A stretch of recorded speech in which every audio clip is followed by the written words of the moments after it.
رحم اللہ من قرأ الفاتحہ.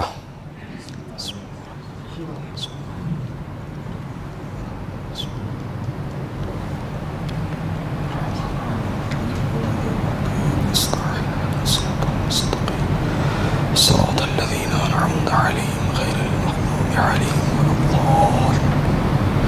اللہم صل علی محمد.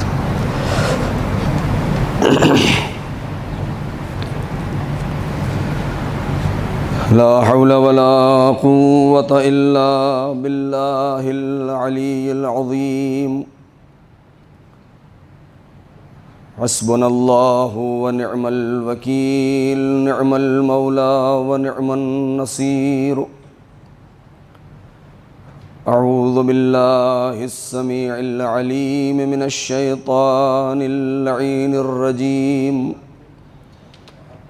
بسم اللہ الرحمن الرحیم. الحمد للہ الذی لم يتخذ صاحبة ولا ولدا ولم يكن له شریک فی الملک ولم يكن له ولی من الذل وکبرہ تکبیرا. اللہم صل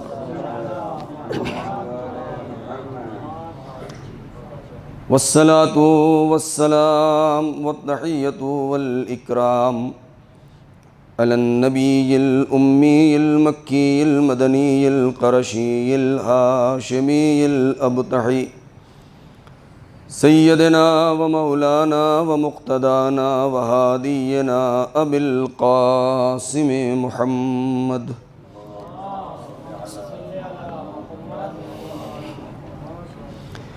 وعلى أهل بيته الطيبين الطاهرين المعصومين المظلومين الذين أذهب الله عنهم الرجس وطهرهم تطهيرا.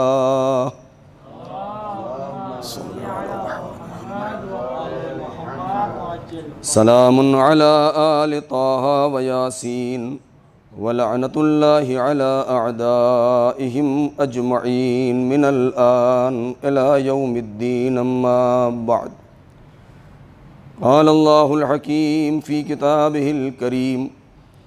بسم الله الرحمن الرحيم. من المؤمنين رجال صدقوا ما عاهدوا الله عليه فمنهم من قضى نحبه ومنهم من ينتظر وما بدلوا تبدیلا. صلوات پڑھیں بر محمد و آل محمد.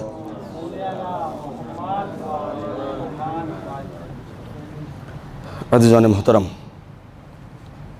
علماء کرام اور طلاب عزیز، گفتگو کے آغاز سے پہلے ایک گزارش ہے کہ خود بانی حسینیہ مرحوم جناب مصطفیٰ جعفر صاحب کے فرزند سجاد جعفر صاحب جو بہت ہی بیمار ہیں، نیو یارک میں ہیں، لہذا ان کی جلد صحت یابی اور جلد سے جلد ریکوری کے لیے التماس کی گئی ہے کہ آپ حضرات 5 مرتبہ آیہ کریمہ کی تلاوت فرمائیں. بسم اللہ الرحمن الرحیم. أَمَّن يُجِيبُ الْمُضْطَرَّ إِذَا دَعَاهُ وَيَكْشِفُ السُّوءَ أَمَّن يُجِيبُ الْمُضْطَرَّ إِذَا دَعَاهُ وَيَكْشِفُ السُّوءَ أَمَّن يُجِيبُ الْمُضْطَرَّ إِذَا دَعَاهُ وَيَكْشِفُ السُّوءَ أَمَّن يُجِيبُ الْمُضْطَرَّ إِذَا دَعَاهُ وَيَكْشِفُ السُّوءَ أَمَّن يُجِيبُ الْمُضْطَرَّ إِذَا دَعَاهُ وَيَكْشِفُ السُّوءَ. پروردگار عالم اہل بیت علیہ السلام کے صدقے میں جتنے بھی مریض ہیں، مریضان اسلام، بالخصوص جناب سجاد جعفر صاحب، جلد سے جلد پروردگار عالم شفائے کامل و عاجل مرحمت فرمائے.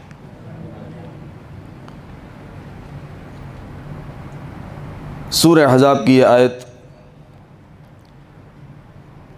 کہ جس کے ذیل میں چاند رات سے یہ سلسلہ شروع ہوا، جس کے آج چوتھے مرحلے پر اپنے موضوع کو مد نظر رکھتے ہوئے جو باتیں عرض کرنی ہیں، من المؤمنین رجال صدقوا ما عاہدوا اللہ علیہ، مؤمنین میں کچھ مرد میدان ایسے بھی ہیں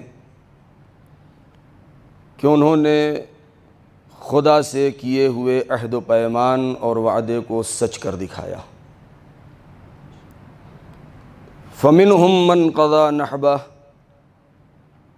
ان میں کچھ افراد ایسے ہیں، کچھ مرد مؤمن مرد میدان ایسے ہیں، کچھ جیالے ایسے بھی ہیں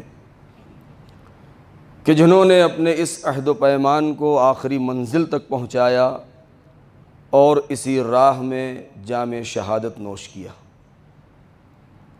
وَمِنْهُمْ مَن يَنْتَظِرُ، اور کچھ ایسے ہیں کہ جنہیں ابھی تک یہ موقع نہیں ملا لیکن موقع کے انتظار میں ہیں کہ وہ وقت انہیں نصیب ہو اور اپنے اس عہد و پیمان کو سچ کر دکھائیں اور آخری منزل تک پہنچائیں۔ بنا کسی تمہید کے اپنی بات سے متصل ہوتے ہوئے، عہد و پیمان الہی، وعدہ پروردگار، یہ کون سا وعدہ ہے، وہ کون سا عہد و پیمان ہے؟ اس میں کوئی شک نہیں کہ کوئی بھی فرد بشر پروردگار نے اسے خلق نہیں کیا مگر یہ کہ اس سے وعدے لیے ہیں اور اس سے عہد و پیمان لیا ہے۔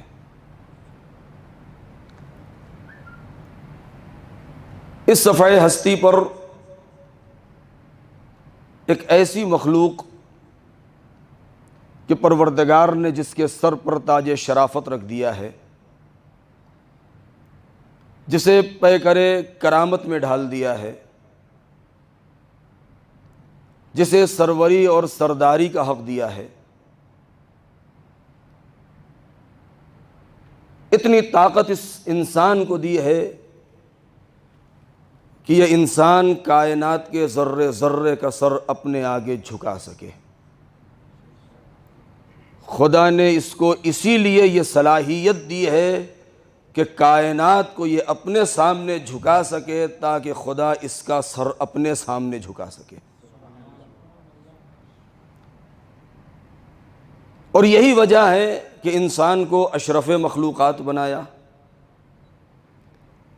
ملائکہ کی خلقت بھی کی، اجنہ کو بھی پیدا کیا، انسان کو بھی پیدا کیا، آرائش کائنات مکمل ہوئی، ہوا، فضا، دریا، سمندر، چمنستان، گلستان۔ خلاصہ کلام یہ کہ ہر وہ شے کہ اس انسان کو اپنے اس طول حیات میں جس چیز کی ضرورت محسوس ہو سکتی تھی وہ ساری چیزیں مہیا کر دی ہیں کہ انسان کو اپنے اس عرصہ حیات میں کسی بھی موڑ کے اوپر کسی طریقے کی کمی کا احساس نہیں ہو سکتا۔ اگر آج ہم دنیا میں یہ حالات دیکھ رہے ہیں اور وہ ماحول دیکھ رہے ہیں کہ ایک سرزمین، ایک ملک وہ ہے کہ جہاں پر بعض افراد ان کے پاس بہت زیادہ سرمایہ ہے، بہت زیادہ دولت مند ہیں، دوسری طرف وہ افراد ہیں کہ جو فاقوں کا شکار ہیں، جو بھوکے مر رہے ہیں، جو غربت، فلاکت اور مفلسی سے دست و گریبان ہیں۔ اس کا راز کیا ہے؟ اس کا سبب کیا ہے؟ اگر ہم ان اسباب کے اوپر ذرا غور کریں اور تاریخ کا جائزہ لیں، تاریخ بشریت کا، تو ایک بات بہرحال واضح ہے اور وہ یہ کہ کچھ ممالک ایسے ہیں، بس صرف مختصر سی تمہید ہے، میں زیادہ آپ کا وقت اس میں صرف نہیں کروں گا، کچھ ممالک ایسے ہیں کہ جو اس بات کا دعویٰ کرتے ہیں کہ سروری اور سرداری کا حق صرف مجھے حاصل ہے یا ہمیں حاصل ہے، وہ سامراجی طاقتیں، وہ استعماری قوتیں، وہ استثمار کا وہ جذبہ، سپر پاور بننے کا وہ خواب کہ پوری دنیا ہمارے سامنے جھک جائے، ہر انسان ہمارے اشارے پر چلنے لگے، دنیا کے جتنے بھی قوانین ہیں وہ ہم بنائیں گے، لوگوں سے ان کے اختیارات کو چھین لیں گے، لوگوں کا مقدر ہم اپنی مٹھی میں لے لیں، لوگوں کا نصیب ہم خود اپنے قلم سے لکھ دیں۔ لہذا یہ زیادہ خواہی پروردگار عالم نے ہر انسان کو ایک جیسے خلق کیا ہے، ہر انسان کو اس زمین پر برابر کا حصہ دیا ہے۔ اگر کسی ملک میں ہم اس طریقے سے دیکھتے ہیں کہ افریقہ کے بعض ممالک ایسے ہیں کہ جہاں پر ایک وقت کا کھانا اور ایک وقت کی غذا ایک انسان کو نصیب نہیں ہے، تو دوسری طرف بڑی بڑی طاقتیں اور ممالک ایسے ہیں کہ جہاں ہر سال کئی ملین ٹن غذائیں اور گندم اور جو اور چاول اور اس طریقے کی جو غذائی چیزیں ہیں ان کو سمندروں میں ڈال دیا جاتا ہے۔ کیوں؟ اس لیے کہ تاکہ لوگ ہمارے محتاج رہیں۔ لہذا اس کا سبب صرف ایک ہی ہے کہ جو مفلسی کا شکار ہے صرف دو سبب ہے، یا تو اس نے کوشش نہیں کی اور یا تو اس کا حق غصب ہو گیا ہے، اور جس کے پاس حد سے زیادہ ہے یا تو اس نے حد سے زیادہ محنت کی ہے اور یا تو دوسروں کا حق چھین لیا ہے۔ اس کے علاوہ تیسرا کوئی سبب اس کا نہیں ہے۔ پروردگار عالم نے انسان کو اس عرصہ حیات میں اس سینہ گیتی کے اوپر جو بھیجا ہے اور اس کے وسائل اور آسائش کے لیے سارے اسباب فراہم کر دیے ہیں۔ کل میں نے یہ جملہ کہا تھا، لیکن ان نعمتوں میں غرق ہو جانے کے بعد انسان اپنے رب کریم کو نہ بھول جائے۔ وہ عہد و پیمان اور وہ وعدہ جو پروردگار عالم سے کیا ہے عالم ذر میں، ازل میں، عالم ارواح میں، اسے انسان کو یاد رکھنا ہے اور اس وعدے کو پورا کرنا ہے۔ وہ عہد و پیمان کیا ہے، وہ قضاء و قدر پروردگار کیا ہے، اس کی نعمتیں کیا ہیں، اس کے احکام کیا ہیں، اس کے اوامر کیا ہیں، اس کے نواہی کیا ہیں، یہ ہم کیا جانیں، اس لیے کہ بار الہ تو نے ہم سے وعدہ ضرور لیا ہے عالم ذر میں، عالم ارواح میں، عالم انفاس میں، کہ جب ہم کچھ نہ تھے، یہ خلا تھی، یہ فضا تھی، یہ خلا بھی نہ تھا، یہ فضا بھی نہ تھی، یہ ہوا بھی نہ تھا، یہ کہکشاں بھی نہ تھی، یہ کائنات نہ تھی، کچھ پتہ ہی نہ تھا، یہاں تک کہ عما کا اندھیرا تھا، عما کا اندھیرا بھی نہ تھا، عدم بھی نہ تھا، اس لیے کہ کسی چیز کے بارے میں نہ تھا اسی وقت کہا جائے گا کہ جب وہ نہ رہا ہو یا ہو۔ یہ ہمارے الفاظ کی تنگ دامنی ہے، یہ ہمارے زبان کی تنگ دامنی ہے کہ ہم پروردگار عالم کی ان قدرتوں کو بیان نہیں کر سکتے ہیں، الفاظ میں ڈھال نہیں سکتے ہیں۔ لہذا جب کچھ نہ تھا، ہم ہوش و حواس میں نہ تھے، عالم شعور میں نہ تھے، ہم عالم ادراک میں نہ تھے، ہم ناسمجھ تھے، ہم تھے ہی نہیں۔ عالم ارواح کی باتیں اب تک ہمیں یاد کیسے رہیں گی؟ شاید یہی وجہ ہے کہ پروردگار نے ہمیں بے سہارا نہیں چھوڑا کہ اے میرے بندے تو جا، اس دنیا میں جا، مجھے معلوم ہے کہ تیرے عقل میں اتنی طاقت نہیں، تیرے شعور میں اتنی گنجائش نہیں، تیرے نفس میں اتنی کشش نہیں، تو بھول جائے گا، اور انسان تو بھولنے والا ہی ہے، اور انسان تو ہر چیز کو بہت جلدی بھول جاتا ہے۔ لیکن ہم نے اسی لیے ایسے سلسلے قائم کیے ہیں، ایسی ہستیاں ہم نے بھیجی ہیں جو قدم قدم پر تجھے تیرے وعدوں کو یاد دلاتا رہے، تیرے عہد و پیمان کو یاد دلاتے رہے، وہ عہد و پیمان تجھ سے بتاتے رہے، تو عہد و پیمان اور وعدوں کو سچا کر دکھاتا رہے۔ وہ ہستیاں کون ہیں؟ اب یہاں سے میں ذرا سا گریز کرنا چاہتا ہوں۔ انسان کی جو ضعیف خلق کیا گیا ہے، قرآن کہتا ہے خلق الانسان ضعیفا، یہ انسان جو ضعیف ہے، جو اپنے کو سب سے زیادہ طاقتور سمجھتا ہے، یہ طاقت کس کی دی ہوئی ہے؟ لقد کرمنا بنی آدم وحملناہم فی البر والبحر ورزقناہم من الطیبات وفضلناہم علی کثیر ممن خلقنا تفضیلا۔ کہ ہم نے انسان کے سر پر تاج شرافت رکھا ہے، ہم نے اس کو سروری و سرداری کا حق دیا ہے، ہم نے اس کے اندر اتنی صلاحیتیں عطا کی ہیں کہ یہ سمندروں کی گہرائیوں میں اور فضاؤں کی بلندیوں تک پہنچ سکے، ہم نے اسے پاک و پاکیزہ رزق عطا کیا ہے، اور ہم نے اسے وَفَضَّلْنَاهُمْ عَلَىٰ كَثِيرٍ مِّمَّنْ خَلَقْنَا تَفْضِيلًا، اور ہم نے اسے بہت ساری مخلوقات کے اوپر فضیلت دی ہے۔ بہت اہم نکتہ ہے میرے دوستو، یہ انسان سمجھتا یہ ہے، ہر انسان اپنے مقام پر، ہم اپنے مقام پر، آپ اپنے مقام پر، دنیا کے جتنے انسان ہیں وہ اپنے مقام پر۔ اس آیت کی تلاوت کرنے کے بعد شاید اس غرور میں مبتلا ہو جائیں کہ ہمیں تو سروری کا حق ہے، ہمیں تو سرداری کا حق ہے، ہم تو سب سے اونچے ہیں، ہمارا گریبان سب سے بڑا ہے، ہماری گردن سب سے موٹی ہے، ہمارا قد سب سے بڑا ہے، ہماری زبان سب سے لمبی ہے، ہماری بینائی سب سے زیادہ ہے، ہماری سماعت سب سے زیادہ قوی ہے، علم کے میدان میں سب سے بڑے شہسوار ہم ہی ہے۔ نہیں، انسان غرور میں مبتلا نہ ہو۔ ہر انسان جب پڑھے اس آیت کو تو اگلا جملہ ضرور پڑھ دے، اور وہ یہ ہے کہ وَفَضَّلْنَاهُمْ عَلَىٰ كَثِيرٍ مِّمَّنْ خَلَقْنَا تَفْضِيلًا۔ اتنا یاد رکھ کہ تو سروری و سرداری کا حقدار ضرور ہے، مگر اتنا یاد رکھ کہ کچھ بندے ہمارے ایسے بھی ہیں کہ جو تجھ سے بھی زیادہ بافضیلت ہیں۔ وَفَضَّلْنَاهُمْ عَلَىٰ كَثِيرٍ مِّمَّنْ خَلَقْنَا، یعنی بہت سارے پر ہم نے فضیلت دی ہے، مگر کچھ ایسے ہیں کہ جن کو تیرے اوپر فضیلت حاصل ہے۔ کلی نہیں کہا، یہ نہیں کہا وَفَضَّلْنَاهُمْ تَفْضِيلًا، نہیں، عَلَىٰ كَثِيرٍ، بہت سی مخلوقات کے اوپر۔ اس کا مطلب یہ ہے کہ کچھ مخلوقات ایسی بھی ہیں پروردگار عالم کی کہ جو دائرہ مخلوقات میں بھی آتی ہیں اور عام مخلوقات سے بلند و بالا بھی ہیں۔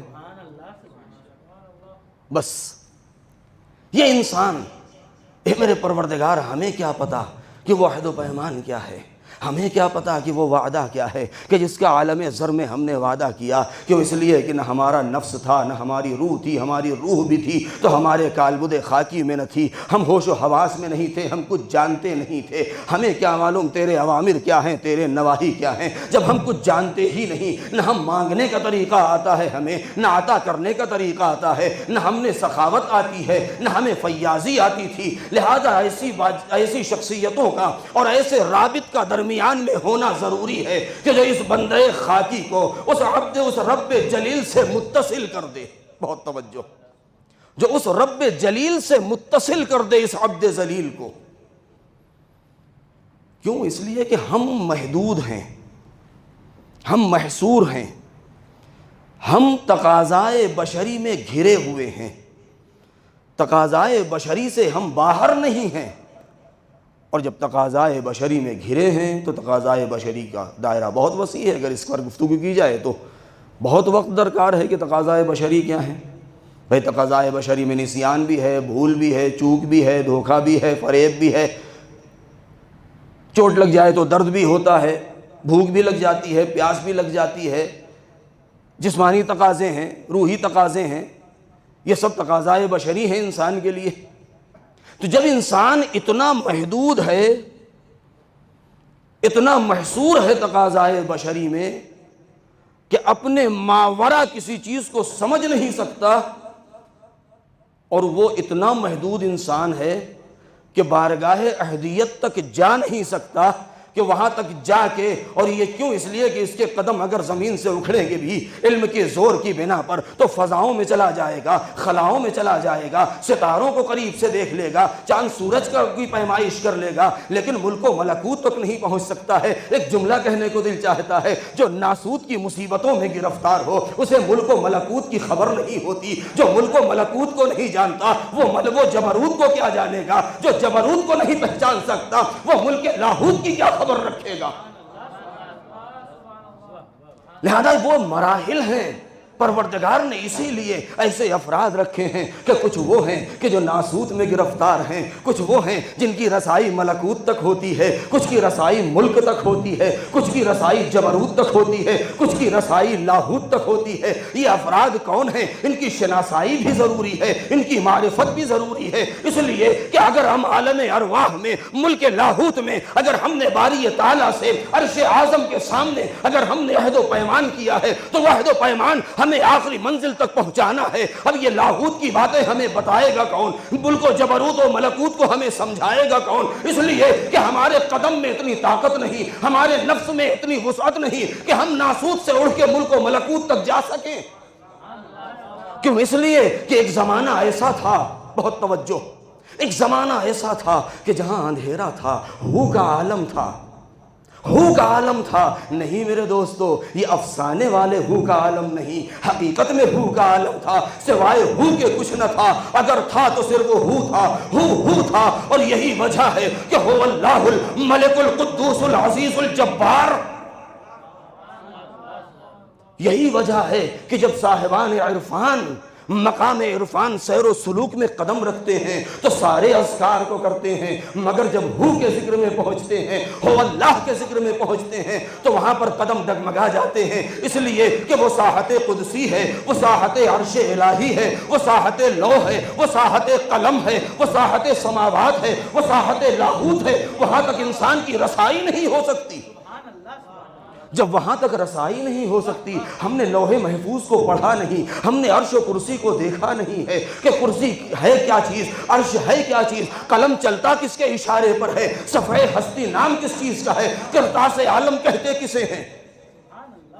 جب ہم نے کچھ دیکھا ہی نہیں تو ضرورت اس بات کی ہے کہ درمیان میں کچھ ہستیاں ایسی بھی ہوں، کچھ قوتیں ایسی بھی ہوں، کچھ انفاس قدسیہ ایسے بھی ہوں، کچھ نفوس متبرکہ ایسے بھی ہوں کہ جن کا ایک سرا زمین پر ہو تو دوسرا سرا آسمان پر ہو، جن کا ایک سرا زمین پر ہو تو دوسرا سرا آسمان پر ہو۔ اس لیے کہ ہم وہاں تک جا نہیں سکتے، وہ لامکان یہاں آ نہیں سکتا، اس لیے کہ لامحدود ہے، ابدی ہے، ازلی ہے، قدیم ہے، اور وہ کسی چیز میں حلول نہیں کر سکتا، کسی چیز میں سما نہیں سکتا ہے۔ لہذا ضرورت اس بات کی ہے کہ درمیان میں ایسی شخصیتیں ہوں کہ جن کے اندر دو پہلو پائے جاتے ہوں، ایک طرف جنبہ بشری اور تقاضائے بشری میں گھرے بھی ہوں، اور دوسری طرف تقاضائے بشری سے باہر بھی ہوں، جن کا ایک ہاتھ آسمان پر ہو تو دوسرا ہاتھ زمین پر ہو، ایک قدم عرش اعظم پر ہو تو دوسرا قدم زمین کے اوپر ہو،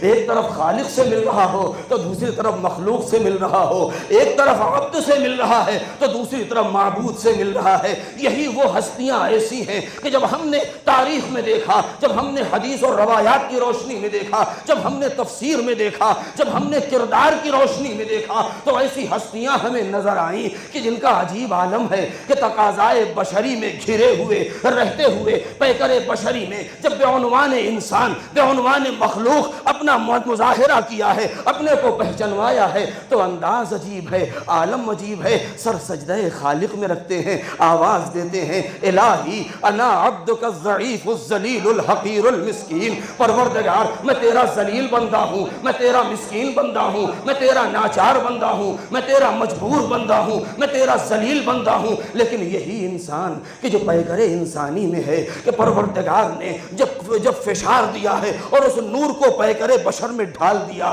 تو سر سجدہ خالق میں رکھ کے اپنی عز و انکساری اور تواضع کا اظہار کر رہا ہے۔ لیکن یہی انسان جو ابھی کہہ رہا تھا اے میرے بندے میں ذلیل ہوں، میں رسوا ہوں، میں نادار ہوں، میں ناچار ہوں، میں کمزور ہوں، میں ذلیل ہوں، یہی انسان جب ایک مرتبہ ناسوت سے آگے نکلتا ہے، ملک و ملکوت تک پہنچتا ہے، خلافت الہیہ کا مظاہرہ کرتا ہے تو اب نہیں کہتا کہ میں کمزور ہوں، میں ذلیل ہوں، اب آواز دیتا ہے بنا فتح اللہ و بنا یختم بنا یمسک السماء و ینزل الغیث۔ تم جانتے کیا ہو ہماری حیثیت کیا ہے؟ ہم وہ ہیں کہ افتتاح کائنات ہماری اجازت پر ہے اور اختتام کائنات بھی ہمارے اشارے پر ہے۔ ہماری ہی ذات وہ ہے جس کے اشارے پر بارش کے قطرات گرتے ہیں، جس کے زور سے آسمان ٹھہرا ہوا ہے۔ صلوات پڑھیں بر محمد و آل محمد۔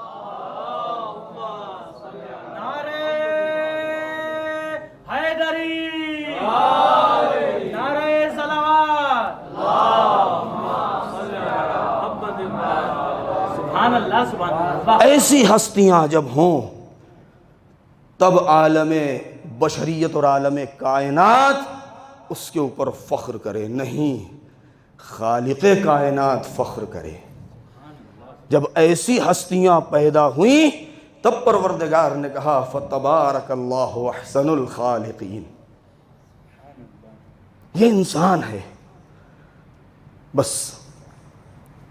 اپنے اصلی مقصد پر میں آنا چاہتا ہوں۔ زیارت جامعہ کبیرہ،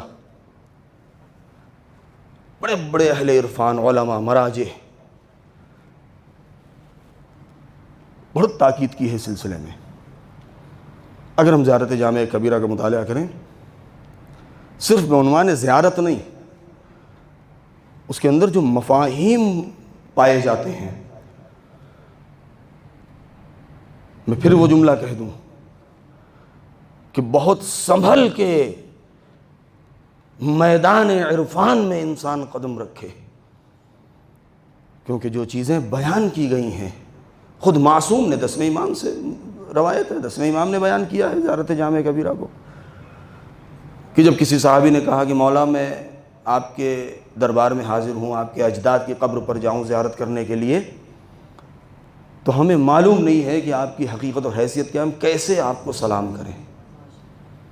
تو اس وقت امام نے کہا کہ جب ہم میں سے کسی کی قبر پر جانا یا کسی کے پاس جاؤ تو اس انداز سے سلام کرنا، السلام علیکم یا اہل بیت النبوہ و معدن الرسالہ، اور اس کے بعد ایسے الفاظ ہیں کہ جس میں خاص طور سے یہ کہا گیا، اور وعدہ، یعنی خود زائر جو پڑھتا ہے زیارت وہ کہتا ہے کہ ہم اس بات کا یقین رکھتے ہیں کہ ہماری بازگشت بھی آپ ہی کی طرف ہونے والی ہے۔ اب یہ وہ مراحل ہیں کہ جن کو بیان کرنا بہت سخت ہے۔ ہم جیسا انسان بے وضاحت کہ اس کے اوپر کیا روشنی ڈالے گا؟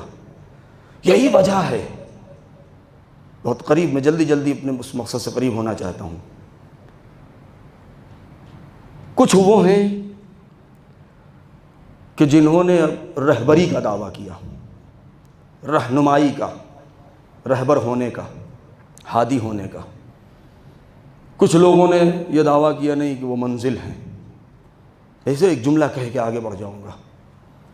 اہل بیت کی شان کو اگر پہچاننا ہے تو اس زیارت کے آئینے میں اسی سے پہچان لے کہ اہل بیت راہ بھی ہیں، راہنما بھی ہیں، منزل بھی ہیں۔ راہ بھی ہیں، رہنما بھی ہیں، منزل بھی ہیں۔ اگر ہم نے راہ سمجھ کے اس راہ پر چل دیے تب بھی نجات، رہبر سمجھ کے ان کے ساتھ چل دیے تب بھی نجات، منزل سمجھ کے در سیدہ پہ جھک گئے تب بھی نجات۔ صلوات پڑھیں بر محمد و آل محمد۔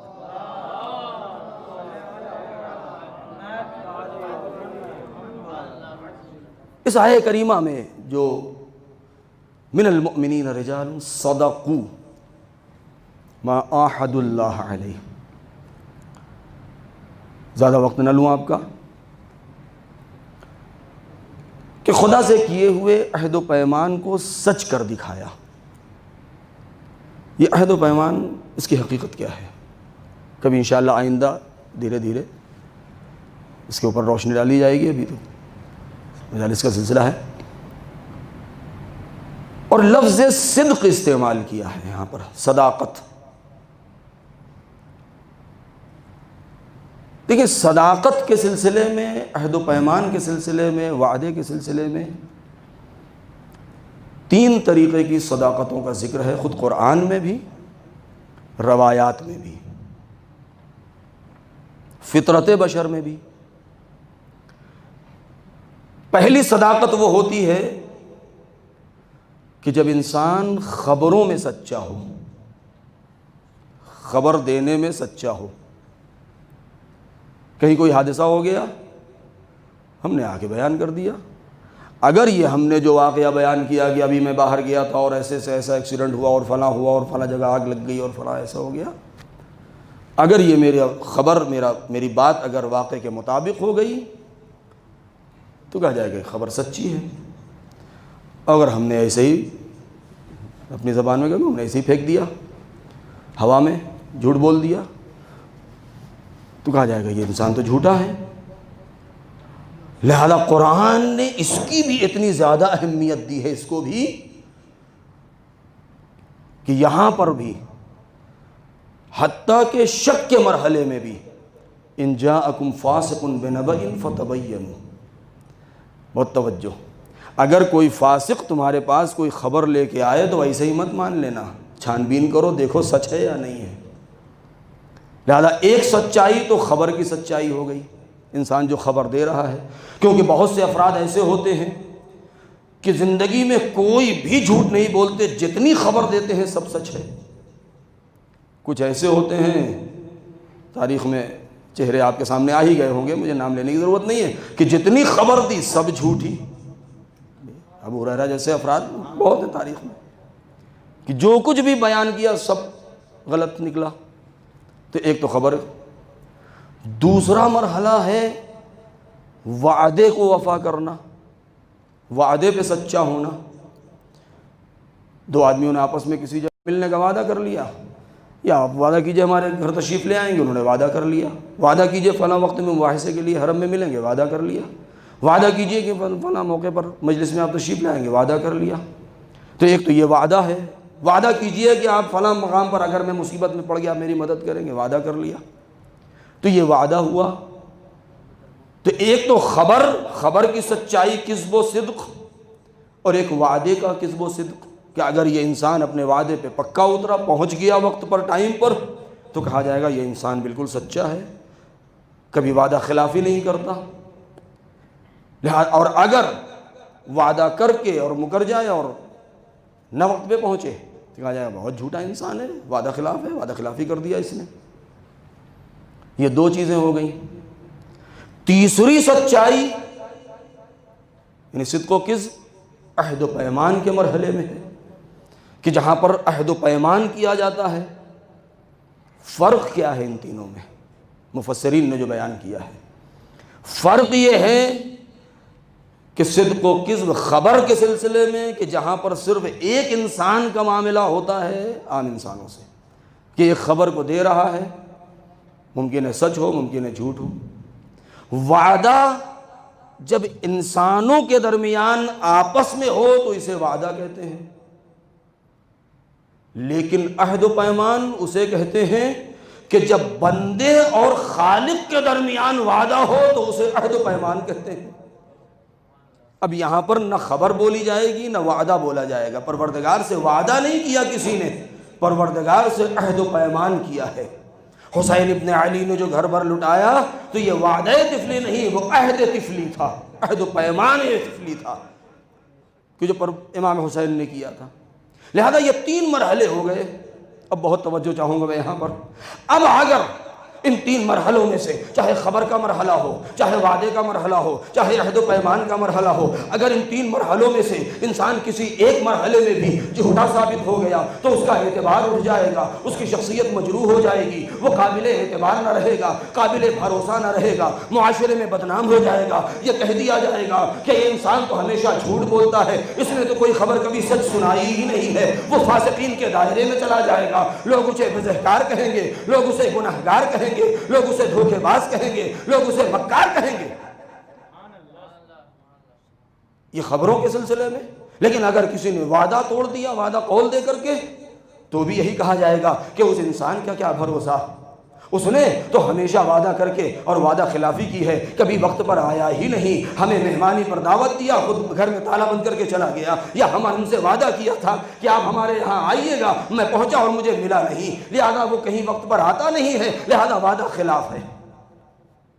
عہد و پیمان بھی اگر اسی طریقے سے ہے کہ انسان نے عہد و پیمان اپنے پروردگار سے کیا ہے، لیکن بندوں کو دھوکہ دے سکتا ہے، خدا کو دھوکہ نہیں دے سکتا، نماز کو کھا جائے، روزے کو کھو جائے، احکام الہی کی پرواہ نہ کرے اور سامنے ظاہری اعتبار سے بہت بڑا مومن بنتا رہے، چاہے جتنی بڑی داڑھی رکھ لے، چاہے جتنا اونچا پائجامہ پہن لے، چاہے جتنا لمبا کرتا پہن لے، چاہے مونچھیں جڑ سے مڑوا دے، اس میں کوئی فرق پڑنے والا نہیں ہے۔ یہ انسان کا ایمان اس کے قلب سے تعلق ہے، انسان کے ایمان کا اس کے ظاہر سے تعلق نہیں ہے۔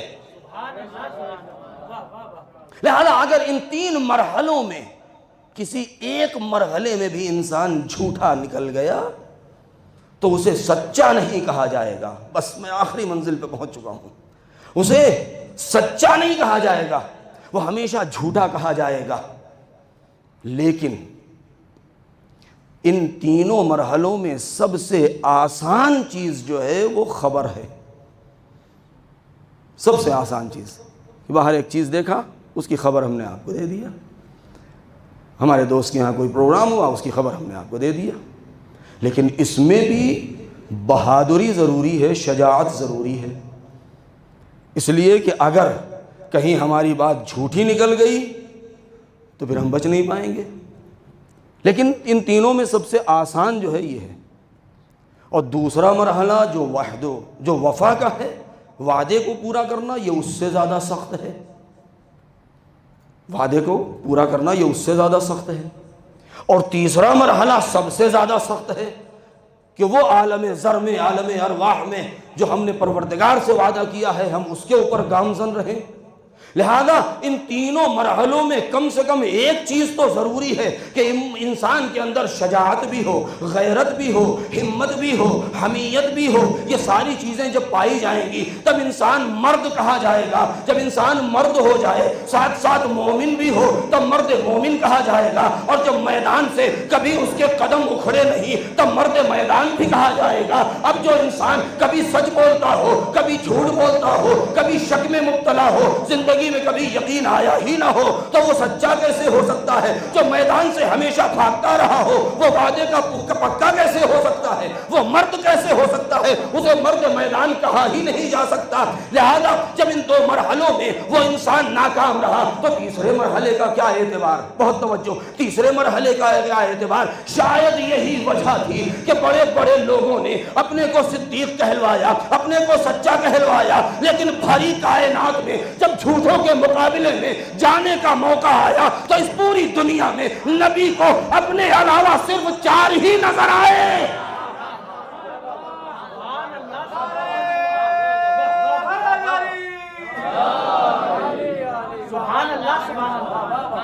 کیوں؟ نبی جا رہے ہیں. بہت توجہ, جو اصل نقطہ میں عرض کرنا چاہ رہا ہوں, نبی جا رہے ہیں کس کے مقابلے میں؟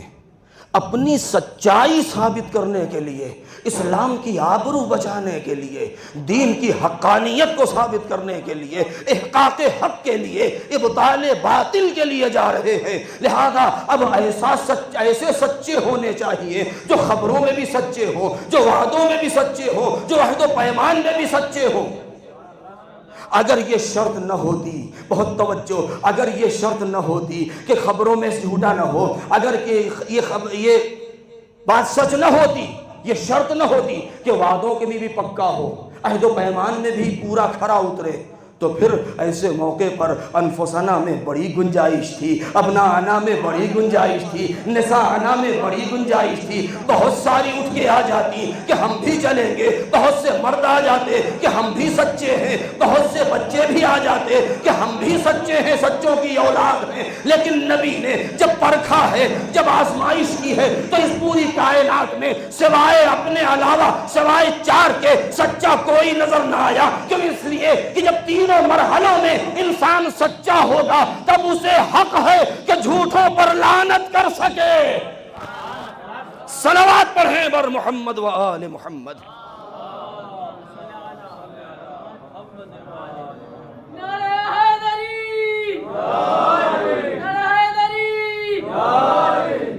تب اسے حق ہے کہ وہ جھوٹوں پر لعنت کر سکے. کیوں؟ اس لیے کہ مد مقابل یہی جواب دیا تھا, ہم ایسے صادقین دیکھ رہے ہیں, ہم ایسے سچے دیکھ رہے ہیں, ایسے لوگ دیکھ رہے ہیں, ایسے چہرے کہ اگر یہ کہہ دیں تو پہاڑ اپنی جگہ چھوڑ دیں. اب آخری جملہ دیکھیے, ہم اپنے روزمرہ کی مثال بھی دیکھ سکتے ہیں زندگی میں. خبر ہمیشہ اس چیز کو کہا جاتا ہے کہ جو واقعہ ہو چکا ہو. جو واقعہ ہو چکا ہو اسے کہتے ہیں خبر، اور جو آئندہ ہوگا اگر کسی نے کہہ دیا تو کہتے ہیں پیشین گوئی ہے، پہلے سے خبر دی ہے، یعنی کچھ علامتیں ایسی دیکھ لی ہیں، کچھ طلسمات جانتے تھے، کچھ علم کا پاور تھا کہ جس کے بنا پر کچھ محاسبات ریاضی اور نجومی ان کے پاس تھے کہ جس کے بنا پر آئندہ کی خبر دے دی۔ یہ دنیا میں جتنے بھی افراد ہیں، چاہے جتنا پڑھ لکھ لیں، چاہے مراحل علم اور کے معراج پر کہیں کہ کہیں پہنچ جائیں، لیکن آج تک ایسا کوئی نظر نہ آیا، ایسے تو بہت مل گئے کہ واقعہ ہو چکا تو اس کو بیان کر دیا، اور جب وہ واقعہ سچ نکل گیا تو فوراً چھاتی ٹھوک دی اور سینہ تان لیا، گردن اکڑ گئی اور یہ کہہ دیا دیکھا میں نے کہا تھا نا، میں بالکل سچ بولتا ہوں، میں کبھی جھوٹا نہیں بولتا۔ تاریخ ذرا تلاش کرے دیکھے کہ وہ ہستیاں کون ہیں کہ ابھی واقعے کی دور دور تک خبر نہیں ہے، لیکن اگر کہہ دیا تو اگر واقعہ نہیں بھی ہونا تھا تو ہو جائے، اور یہ وہی چار ہیں کہ واقعہ نہیں ہوا لیکن اگر بی بی نے کہہ دیا بچوں کو بہلانے کے لیے کہ اے بچوں تمہارے کپڑے درزی کے یہاں ہیں تو اب درزی کے یہاں رہے ہو یا نہ رہے ہو، اور یہاں پر فرشتوں کو درزی بننا پڑے گا، در سیدہ پر آنا پڑے گا۔ صلوات پڑھیں بر محمد و آل محمد۔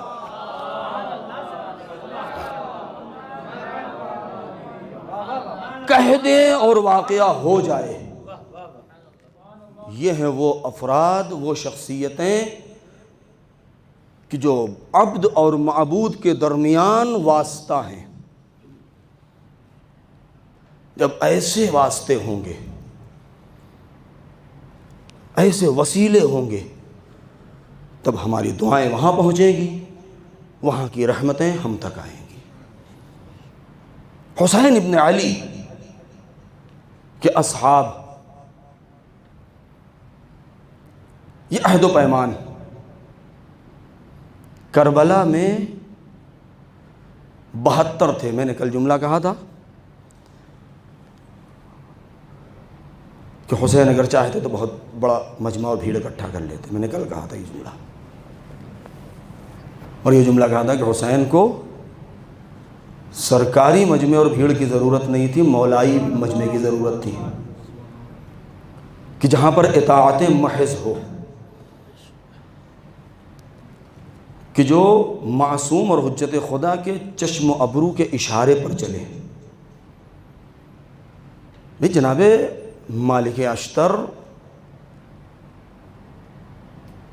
جو بھی فضائل، جو بھی بڑے بہادر تھے، بڑے شجاع تھے، ہزاروں کے لشکر سے تنہا لڑ سکتے تھے، یہ کمال نہیں تھا۔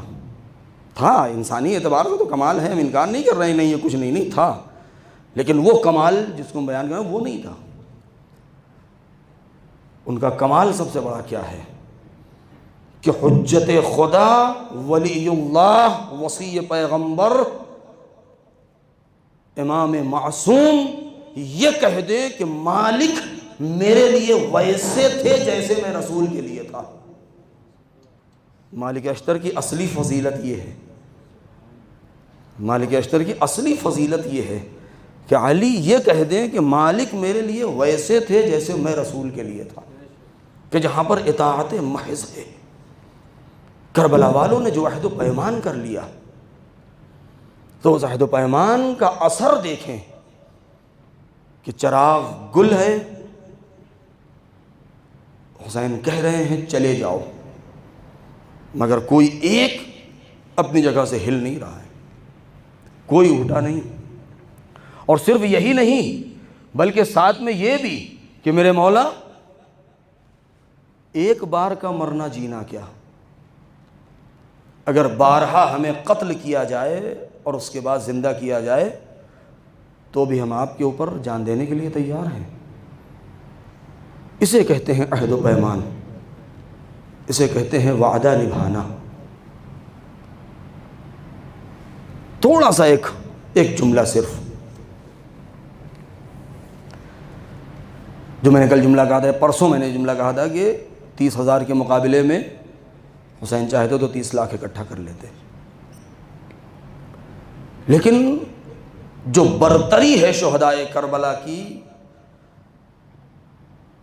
یا اصحاب کی دیگر اصحاب کے اوپر، خود امام کا جو جملہ ہے کہ انی لا اعلم ولا ارى اصحابا کاصحابی ولا اہل بیتا کاہل بیتی، کہ میں نہیں جانتا اور میں نے نہیں دیکھا ایسے اصحاب جیسے میرے ہیں، ایسے گھر والے جیسے میرے گھر والے ہیں۔ دوسرے جو اصحاب ہیں پیغمبر اکرم کے، ماشاء اللہ، اب آپ بہتر جانتے ہیں، مجھے تفصیل میں نہیں جانا ہے کہ بھائی اصحاب کی جو تعریف ان کے یہاں صحابی کی ہے، اگر ایسے ہی تعریف ہو جائے تو پھر مکہ مدینے اور اطراف میں، طائف اور حجاز میں کوئی ایسا بچے گا ہی نہیں کہ جو نبی کا صحابی نہ رہا ہو، چاہے جتنا بڑا فاسق رہا ہو، سب اصحاب میں شامل ہو جائیں گے۔ امام نے یہ فرمایا کہ جیسے اصحاب مجھے ملے کسی کو نہیں ملے۔ نبی کے پاس اتنے بہت سارے اصحاب تھے کہ اس کی ایک چھوٹی سی نظیر میدان غدیر میں دیکھنے کو ملی۔ سب نہیں آئے تھے، کچھ آ گئے تھے، تب 1.25 لاکھ ہو گئے تھے، اور ممکن ہے کہ مکے میں اور زیادہ رہے ہوں، کچھ دوسری طرف سے چلے گئے ہوں جن کا گھر نزدیک رہا ہو۔ لیکن جنگوں کا اگر سلسلہ دیکھا جائے تو پہلی جنگ اسلام کی جس میں 313 اور آخری جنگوں تک کئی ہزار کے لشکر ہو گئے تھے۔ مولا علی کے جمل، صفین، نہروان، ناکسین، قاسطین، مارقین سے جو جنگ ہوئی اس میں 40,000، 50,000، 60,000 کا لشکر ہے۔ امام حسن علیہ السلام کے ساتھ بھی ابتدا میں بھی بہت بڑا لشکر تھا، بعد میں کم ہو گئے تھے لوگ۔ امام حسین کے ساتھ صرف 72 ہیں۔ مگر فرق آپ دیکھیں کہ رسول نے مجمع اکٹھا کیا تو اس میں جو علتیں تھیں، جو انگیزہ، جو اسباب تھے، جو محرکات تھے، مختلف تھے، جن میں سب سے بڑی بات یہ تھی کہ اگر مر گئے تو شہید، بچ گئے تو غازی، جانباز، کچھ نہ ہوئے تو کم سے کم مال غنیمت ملے گا۔ یعنی ایک لالچ تھی بہرحال۔ مولا علی کے ساتھ میں جو اصحاب تھے ان کے اندر بھی یہ باتیں تھیں کہ مر گئے تو شہید، بچ گئے تو جانباز ہو جائیں گے، غازی بن جائیں گے، اور نہیں کچھ نہیں تو مال غنیمت مل جائے گا۔ وہ بھی نہ ملا تو ہو سکتا ہے کہ امیر المؤمنین نے اپنی حکومت میں ہمیں کہیں کا پردھان بنا دیں، ہمیں کہیں کا والی بنا دیں، کہیں کا گورنر بنا دیں۔ لہذا اس طریقے کی چیزیں تھیں۔ بعض مواقع تو وہ تھے کہ جہاں پر نبی نے ضمانت لے لی تھی کہ تم جاؤ تلوار لے کر کے دشمن کے مقابلے میں کہتا ہوں کہ تمہیں کچھ نہ ہوگا، تم بچ کے واپس آ جاؤ گے، لیکن اس کے باوجود بھی اتنی ہمت نہ تھی کہ میدان میں جاتے۔ لیکن کربلا، حسین بار بار کہہ رہے ہیں کہ دیکھو بچنے کی کوئی امید نہیں ہے، نہ مال ملے گا، نہ جان بچے گی، سب کے سب قتل ہو جاؤ گے، مال و اسباب لٹ جائیں گے۔ میں ایک جملہ کہنا چاہتا ہوں، مال غنیمت کی لالچ دے کر کے اصحاب اکٹھا کرنا اور ہے، اور موت کی خبر دے کر کے اصحاب اکٹھا کرنا حسین کا کمال تھا۔ موت کا یقین دلا کے یہ قافلہ چل رہا ہے۔ چلتے چلتے ایک مقام آیا، اس مقام پر ایک چشمہ تھا یا پانی کا انتظام تھا، کنواں تھا، جو بھی۔ صرف ایک مثال دوں گا میں، ربط مسائل۔ امام نے اپنے لشکر کو روکا اور اس کے بعد کہا کہ بھیا عباس، اپنے چاہنے والوں کو بلایا، بیٹا علی اکبر، یہاں سے جتنا ہو سکے پانی کا ذخیرہ کر لو، بھر لو۔ یہاں پر ایک چھوٹی سی تحلیل میں آپ کے سامنے رکھوں، صاحبان علم ہے، آپ کی نظر ہے تاریخ کے اوپر۔ امام جب مکے سے چلے تھے تو کتنے لوگ رہے ہوں گے؟ بس اصلی جو مصائب کا جو حصہ وہ یہی ہے، بس سمجھ لیجیے آپ، کتنے لوگ رہے ہوں گے؟ بھائی وہب تو بعد میں آ کے ملے تھے، زہیر تو بعد میں آ کے مل گئے تھے، حبیب تو بعد میں پہنچے تھے، مسلم بن نوسجہ تو بعد میں آئے تھے، اور بھی افراد تھے کہ جو بعد میں آ کے ملے تھے، 1 محرم کو 2 محرم کو پہنچ گئے تھے کربلا۔ لیکن یہ جو افراد جا رہے ہیں امام کے ساتھ، کتنا مختصر، بھائی کچھ خواتین ہیں، کچھ چھوٹے بچے ہیں، کچھ چاہنے والے اصحاب ہیں، بہت زیادہ آپ فرض کر لیں 100 آدمی، 150 200 لوگ، یہ تاریخ نے دقیق عدد نہیں لکھی، لیکن جو میں اپنے بچوں کو بتانا چاہتا ہوں، بزرگوں سے معذرت، کہ پانی بھر لیا جائے، کتنی مشق رہی ہوگی؟ 100 آدمیوں کے قافلے، 150 آدمیوں کے قافلے کے لیے کتنا پانی انسان اپنے ساتھ لے سکتا ہے؟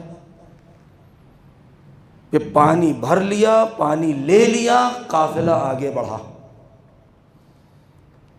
سامنے سے کچھ چیزیں نظر آئیں، بعض لوگوں نے کہا یہ نخلستان ہے، کھجور کے درخت ہیں، جب غور کیا گیا تو کسی نے کہا نہیں یہ نیزے اور تلواریں ہیں، جب اور قریب گئے تو کیا دیکھا کہ 1000 کا لشکر ہے، جس کے سردار اور سپہ سالار حر ابن یزید ریاحی ہیں۔ روایتوں میں جو ملتا ہے، جو تاریخ معتبر تاریخوں میں جو ہے وہ کیا ہے کہ جب وہ قافلہ قریب آیا ہے تو مقتل کا فقرہ یہ ہے کہ وہ اتنے زیادہ پیاسے تھے، حر کا لشکر اتنا پیاسا تھا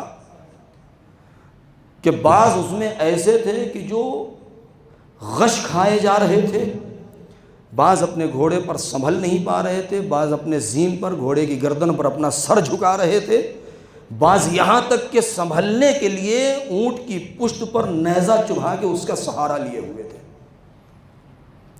جب یہ حالت دیکھی تو ایک مرتبہ فوراً حسین نے کیا کہا، اے بھیا عباس کچھ مت پوچھو، پہلے ان کو سیراب کرو۔ 1000 کا لشکر، سب کے سب سوار، اونٹ اور گھوڑے، کتنا پانی حسین لے کے چلے تھے کہ 1000 کا لشکر، سارے کے سارے مرد سیراب ہو گئے، سارے جانور سیراب ہو گئے۔ اس کے اوپر غور کرنے کی ضرورت ہے۔ تاریخوں میں ملتا ہے کہ کچھ افراد ایسے پیاسے تھے کہ جن کی گردنیں رک نہیں رہی تھی، تو حسین ابن علی نے ان لوگوں کے سروں کو پکڑا ہے، سہارا دیا ہے اور کہا بیٹا علی اکبر اس کو پانی پلاؤ۔ جب سب کے سب سیراب ہو چکے اور سب کے جان میں جان آ گئی ہے اور ایک مرتبہ لشکر کے چلنے کا وقت آیا ہے تو حر نے بڑھ کے لجام فرس پہ ہاتھ ڈال دیا۔ جیسے ہی اس نے امام کی رہوار کی لگام پکڑی ہے، کہا نہ، میں مأمور ہوں، مجھے حکم دیا گیا ہے کہ میں آپ کو اس راستے پر لے جاؤں جہاں کے لیے مجھ سے کہا گیا ہے۔ امام نے کہا میرا راستہ چھوڑ دے، مجھے کوفے جانے دے۔ کہا نہیں۔ جیسے ہی لجام فرس پہ ہاتھ ڈالا، امام نے ایک جملہ کہا، سکولت کا امک یا حر، اے حر تیری ماں تیرے ماتم میں بیٹھے۔ عرب کے کلچر میں ماں کے حوالے سے کوئی بات کہہ دینا بہت برا مانا جاتا تھا۔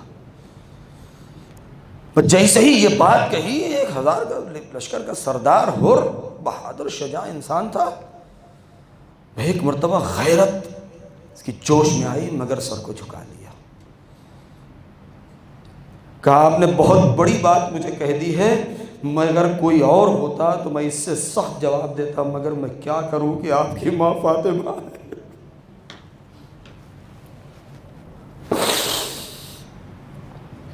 حر کا یہ پہلا امتحان تھا۔ حسین نے دکھتی ہوئی رگ پر ہاتھ رکھ دیا، اس کی نبض ٹٹول لی۔ حسین سمجھ گئے کہ یہ ایمان کے کس مرحلے پر ہے۔ یہ امتحان میں حر کامیاب ہو گیا۔ تھوڑا وقت گزرا ہے، نماز کا وقت ہو گیا، امام نے اپنے اصحاب سے کہا کہ مصلی بچھائے جائیں، نماز کا وقت ہے، اور ایک مرتبہ حر سے کہا کہ حر نماز کا وقت ہے، ہم نماز پڑھنے جا رہے ہیں، تجھے اختیار ہے، تو ہمارے ساتھ نماز پڑھے گا یا الگ اپنے لشکر کے ساتھ پڑھے گا؟ حر نے جواب دیا کہ حسین، آپ کے ہوتے ہوئے کس کی مجال ہے جو الگ نماز پڑھے، ہم آپ کے ساتھ نماز پڑھیں گے۔ یہ حر کا دوسرا امتحان تھا جو حر کامیاب ہو گیا۔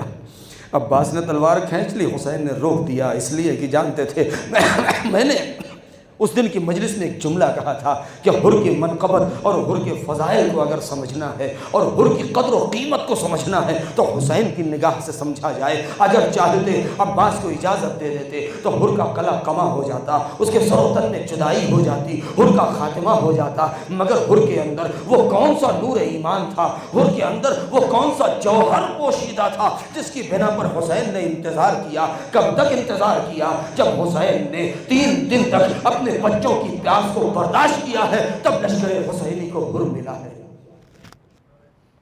تب لشکر حسینی کو ایک حر ملا ہے۔ لہذا جب حر نے یہ کہا کہ نہیں میں آپ کے ساتھ نماز پڑھوں گا تو حر دوسرے مرحلے میں بھی کامیاب ہو گیا۔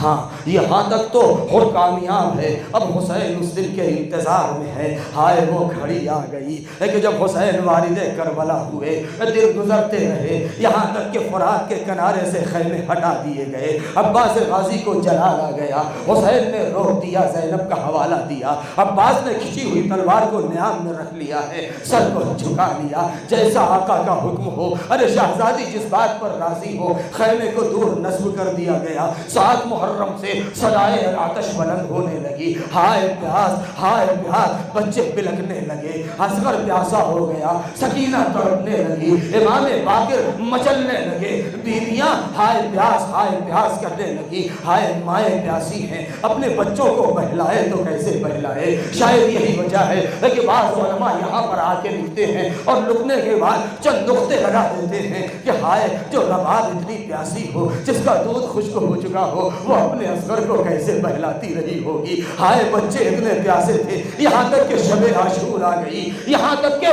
شب عاشور آ چکی ہے۔ ادھر حر ہے جو اپنے خیمے میں ہے، ادھر نقارے جگ بجایا جا رہا ہے، ادھر شمشیر پر سیکل کی جا رہی ہے، ادھر تیر کو ترکش میں بھرا جا رہا ہے، ایک طرف کمانیں کڑکائی جا رہی ہیں، ایک طرف تسبیح و تحلیل کی آوازیں آ رہی ہیں۔ ہائے سبوح القدوس رب الملائکۃ والروح۔ حسین مقتل کا جائزہ لے رہے ہیں، نافع حسین کے پیچھے پیچھے چل رہے ہیں۔ ارے خیام حسینی سے ہمہ بلند ہو رہا ہے، ایک طرف صرف 2 ہی 3 آوازیں، یا تو ہائے پیاس کی آواز تھی، یا تو سبحان اللہ والحمدللہ کی آواز تھی، اور ایک طرف نقارے جنگ کی آواز تھی، ایک طرف شمشیریں کھڑک رہی تھی، کمانیں کڑک رہی تھی کہ ایسے ماحول میں کسی نے دیکھا کہ حر اپنے خیمے سے نکلا ہے، کبھی خیمے میں کبھی خیمے سے باہر ٹہل رہا ہے۔ تو حر کے بھائی نے پوچھا کہ ماجرا کیا ہے؟ اس نے ایک مرتبہ کہا ذرا اس شور طبل سے الگ آؤ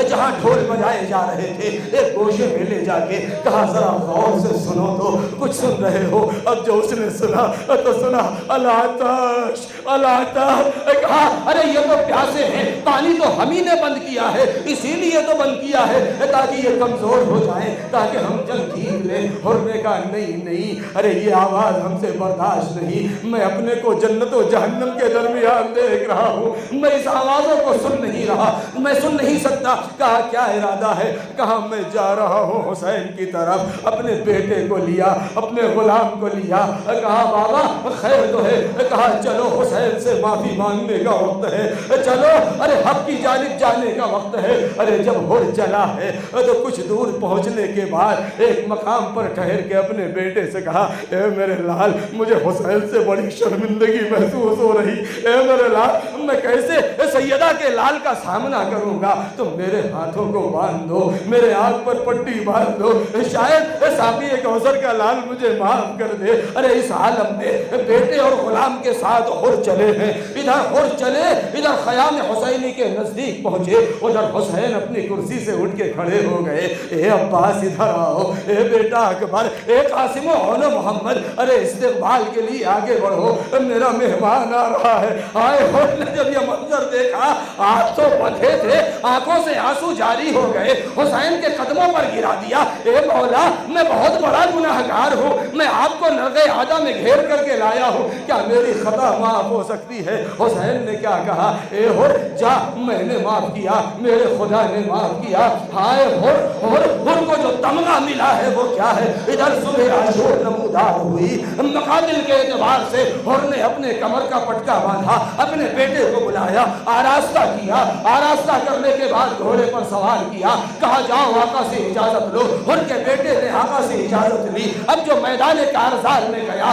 تو حملے پہ حملہ کرنا شروع کر دیا، یہاں تک کہ جب ہر کا بیٹا جس کا نام علی تھا، روایتوں میں علی ملتا ہے، لیکن جب ایک مرتبہ گھوڑے سے گرا، ہر کے کھانوں تک جب آواز پہنچی تو برداشت نہ ہو سکا، کمر کس کے دوڑنا چاہا، لیکن حسین نے کندھے پہ ہاتھ رکھ دیا، اے ہر ارے کہاں جانے کا ارادہ ہے؟ کہا مولا ارے جوان بیٹے کی آواز بھی ہے، کہا ہر ارے جوان کے سرہانے بوڑھا باپ نہیں جاتا، عجب نہیں، اور کے نفس نے آواز، اے مولا ارے اس وقت کیا ہوگا جب اکبر پکارے گا، آپ ارے گرتے پڑتے اکبر کی بھالی،